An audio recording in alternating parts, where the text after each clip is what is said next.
Le dévoilement d'Eliyahu Hanavi. Les deux gendres du Amour Emtsaï,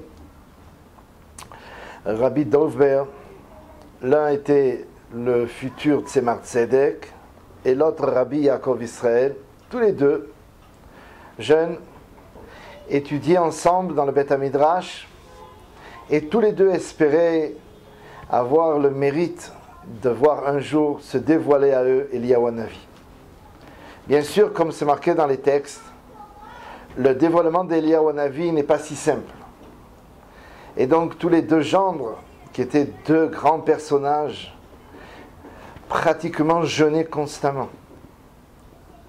Et parmi les gens qui suivaient autour d'eux, qui étaient autour d'eux, qui participaient au Beth Midrash, au Limoudim avec eux, il y avait un juif qui lui aussi espérait voir le dévoilement de Dieu par la présence d'Eliyahu Hanavi.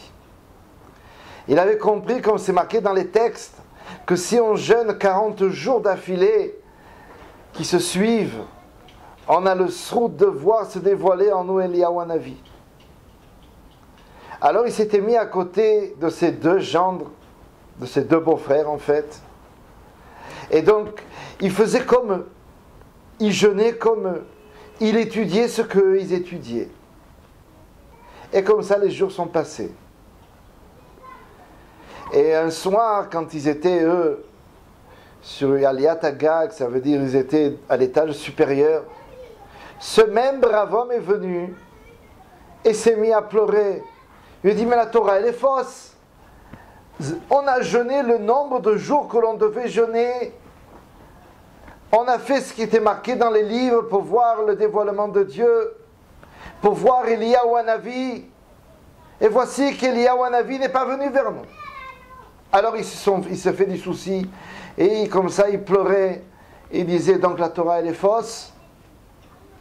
Un soir, comme ce même brave homme avait l'habitude d'être pour le Tikkun Chatzot, il se levait à minuit, il allait à la Beth Knesset.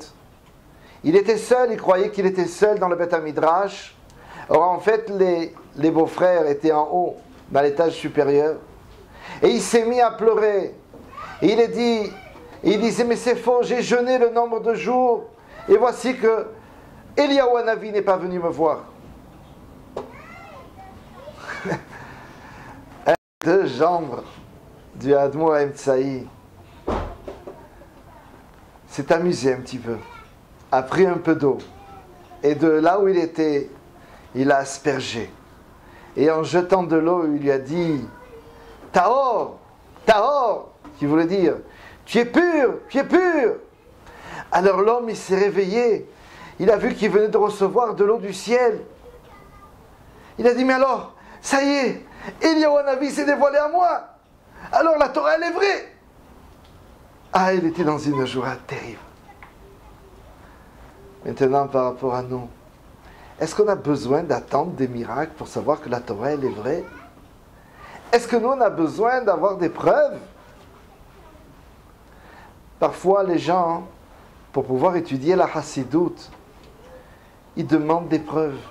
Ils disent, oui, je veux bien étudier ce qui a été dévoilé, je veux bien étudier la Gemara, je veux bien étudier la Mishnah, mais étudier la Hassidoute, non, non, il me faut des preuves. Alors on va leur répondre à ces gens-là, n'attends pas des preuves. Commence à étudier la Hassidoute. Diffuse la Hassidoute au maximum. La Torah, elle est vraie. La Torah de nos sages, elle est vraie aussi. Et la Hassidoute que nous ont enseignée et qu'on a reçue comme enseignement depuis le Baal Shem Tov et par le biais de tous les Rebbeim, elle est vraie aussi. Alors, allez-y.